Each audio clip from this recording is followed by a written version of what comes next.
மயிலாடுதுறை அருகே பால் முத்துமாரியம்மன் ஆலய பால்குட திருவிழாவில் கூர்மையான அரிவாளின் மேல் நின்று கருப்பண்ணசாமி வேடமணிந்த பக்தர் ஒருவர் ஊர் மக்களுக்கே குறி சொன்னது அங்கிருந்தவர்களை மெய்சிலிர்க்க வைத்தது.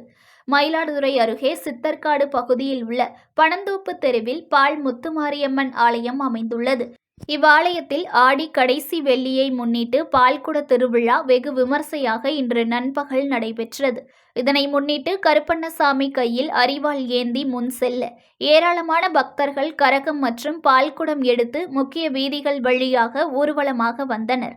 மேலும் திருநங்கைகள் மற்றும் பெண்கள் கையில் தீச்சட்டி ஏந்தியபடி சென்றனர். பின்னர் மேல வாத்தியங்கள் முழங்க கருப்பண்ணசாமி வேடமணிந்த பக்தர் ஒருவர் கூர்மையான அரிவாளின் மேல் நின்று அருள்வாக்கு கூறினார். பக்தி பரவசத்துடன் அரிவாளின் மேல் நின்று ஊர் எல்லையில் காவல் காக்கும் தங்கள் முனீஸ்வரனுக்கு ஆலயம் எழுப்ப வேண்டும் என அப்பகுதி மக்களிடம் தெரிவித்தனர்.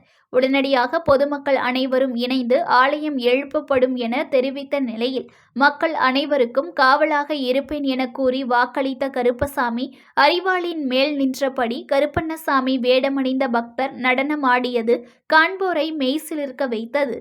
News1 தமிழை லைக் பண்ணுங்க, கமெண்ட் பண்ணுங்க, ஷேர் பண்ணுங்க, மறக்காம சப்ஸ்கிரைப் பண்ணுங்க.